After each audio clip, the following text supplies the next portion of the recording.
ভাইদের সাথে ঢাকায় যাবো আর সাত সকালবেলা কাহিনী লাগাইছে।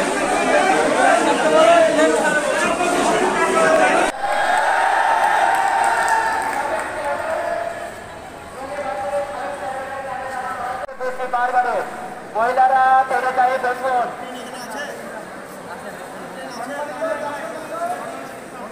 সবাই থাকবেন না, সবাই সবাই নিরাপদ, কেউ কোনো হাঙ্গামা দাঙ্গা করবেন না, সবাই শান্ত থাকুন।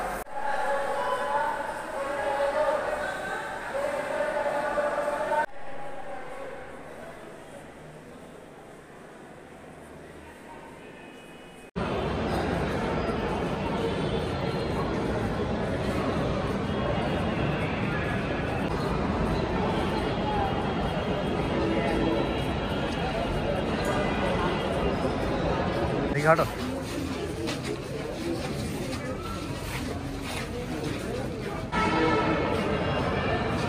আসো, এখানে আসো।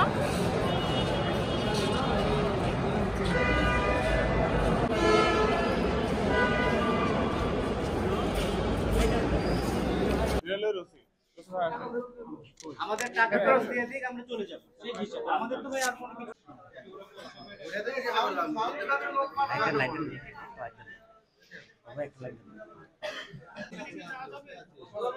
ভাই ভাই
ক্যামেরা তো নেন, এখন ঝামেলা হবে না।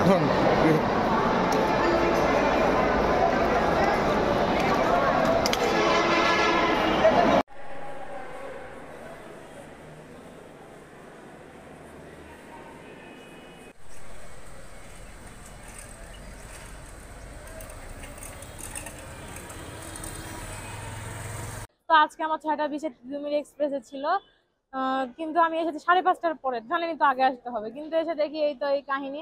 কিন্তু অথরিটিকে আগে বলা উচিত ছিল যে এরকম এরকম যে আমরা ট্রেনের ধর্মঘট অন্তত 7 দিন আগে সেলিং প্রসেসটা অফ করে দেওয়া উচিত ছিল। আর যে মানুষের একদম হোপলেস হয়ে গেছি, ভাবছিলাম যে একটু ডিলে হোক, কিন্তু ট্রেনটা যাবে, কিন্তু এখন তো যাচ্ছে না। আর ঘটনা হলো তাদের কয়েকটা স্টেপ ফলো করা উচিত ছিল, যে আগে তারা সেলিং প্রসেসটা অফ করে দেওয়া উচিত ছিল, তারপরে একটা আলটিমেটাম দেওয়া উচিত ছিল যে হলো আমরা এরকম এরকম ধর্মঘট পালন করব। আর এখন মানুষের একটা ভোগান্তি, প্রায় হাজার হাজার মানুষের, হাজারের অধিক মানুষ আছে। অন্তত আজকের মানুষগুলোর বেশি ভোগান্তি। তারা যদি এই ধর্মঘটটা তুলেও নাই, তো এই 1000 মানুষের তো ভোগান্তিটা তারা নিরসন করতে পারছে না। গাড়িতে যাইতাম, সকাল আমরা 4টার থেকে আসছি, আসার পরে বললো যে 5টার পরে সিদ্ধান্ত নেওয়া হবে।